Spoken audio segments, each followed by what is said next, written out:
And as I look back at him, all of a sudden, punches start flying. He threw the first punch? Yes.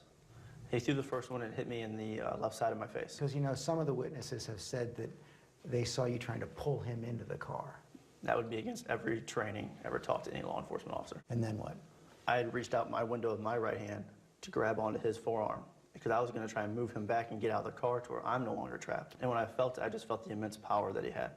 I mean, the way I've described it is it was like a 5-year-old holding on to Hulk Hogan. That's just how big this man was. Hulk Hogan? He was very large. Let's welcome back to MidPoint. Former New York City Police Commissioner Bernard Kerik joins us. Bernie, let's talk about the police officer Darren Wilson and the word fear that is being used, because he says he feared for his life. There are people right now saying that as a police officer, it's not his job to feel fear. His training should kick in, and that fear might have been part of the reason that he overreacted. How do you react to those people with those sorts of claims? That's absurd. Okay. If you're a human being, you have fear.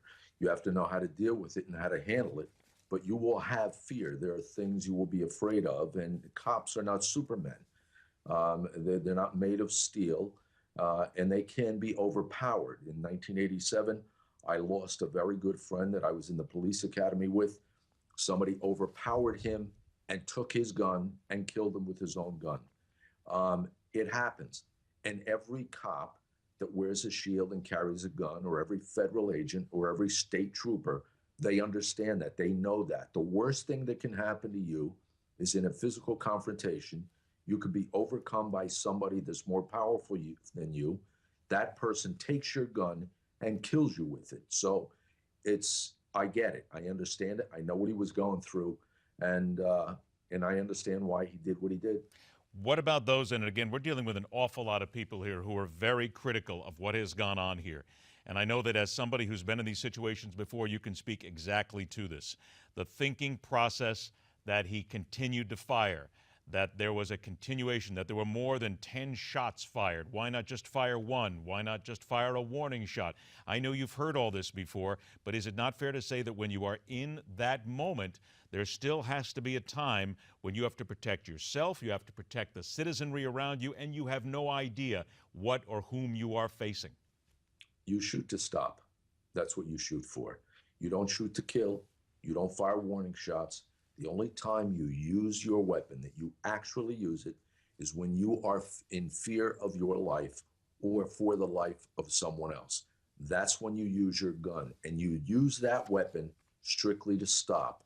You're trained to fire center body mass. If the bullets hit somewhere else, that's because you were off aim. The bottom line is you try to stop that person.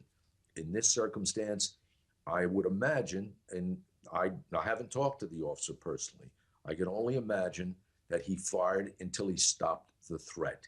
When that threat was stopped, he stopped firing. Bernie, a couple minutes we have left here. How insulting is it to you as a law enforcement official, someone who spent your life there, that in the entire discussion about this, we rarely hear anything about the fact that Michael Brown had committed a crime, had allegedly stolen from a store, had allegedly strong-armed the clerk there, and had then put his body into the car while the officer was in the car? Does it not speak to you that if he indeed had not broken the law in a couple of different places or done these things, he would still be alive today? Well, I believe that, and it's annoying that people defend that conduct and behavior. He committed a strong-arm robbery. He assaulted a cop. He attempted to take his gun, from what I understand, and then even after being fired at and shot, he returned back and charged the officer again. Okay, that is not an innocent child, all right? That is not an innocent child. Just like these people, you know, I've heard all these reports over the last few days, the protesters in Ferguson. No, these aren't protesters. These are rioters. These are people engaged in criminal, violent behavior. They're arsonists. They're committing grand larceny, burglary, arson, firing guns. This is criminal behavior. This is violent criminal behavior. And we have people that's defending that behavior, that conduct. This is bizarre.